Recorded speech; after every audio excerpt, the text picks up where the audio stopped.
Bonjour, Namaskar.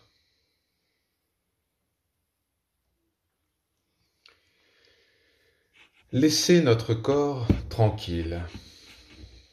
Notre corps. Ah, notre corps. Nous passons le plus clair de notre existence à nous occuper de lui, notamment lorsque nous prenons de l'âge.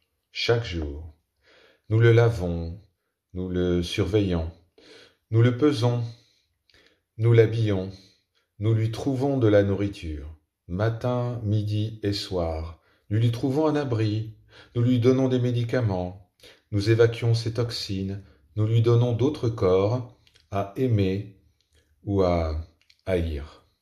Et puis, lorsque nous nous endormons, il disparaît. Il disparaît complètement dans le sommeil profond. Il est remplacé par un autre corps, tout aussi imaginaire que lui lorsque nous rêvons.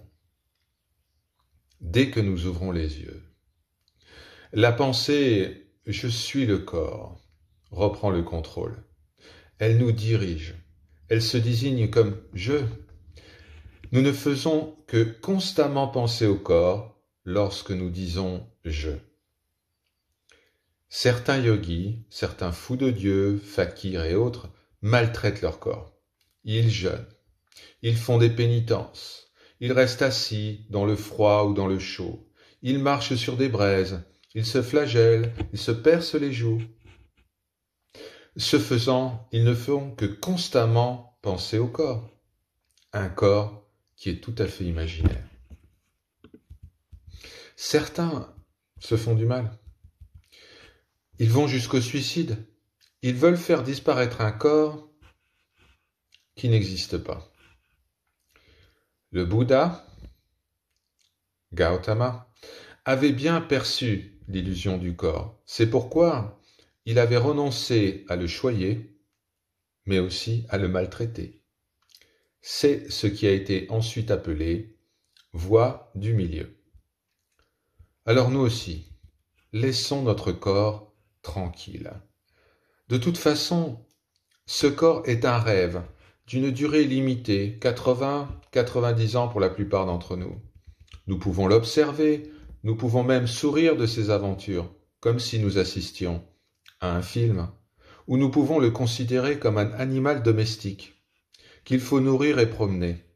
Le maître peut avoir un chien, dont il prendra soin naturellement, mais le maître n'est pas le chien. Un chien, vous savez, n'a pas besoin de nous pour vivre, pour se déplacer, pour respirer, pour digérer, pour se défendre ou se reproduire. En fait, nous n'avons pas besoin de lui non plus pour être. Beaucoup d'entre nous s'inquiètent pour leur corps. La maladie, le vieillissement semblent être le lot de chacun. Mais dites-moi, qu'est-ce qui est malade? Qu'est-ce qui vieillit? Notre corps est malade, notre mental est malade, mais nous ne sommes ni notre corps, ni notre mental.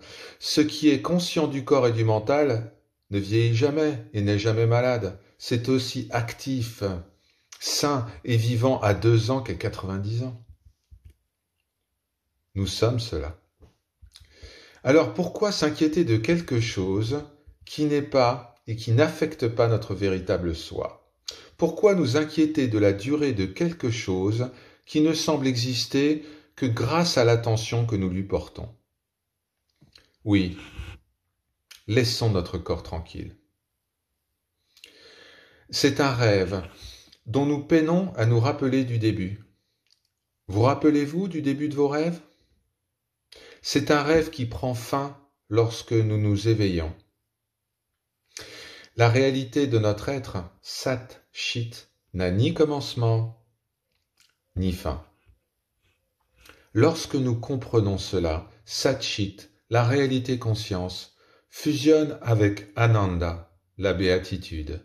Alors, tout l'univers que nous sommes dit d'une seule voix, je suis ce que je suis.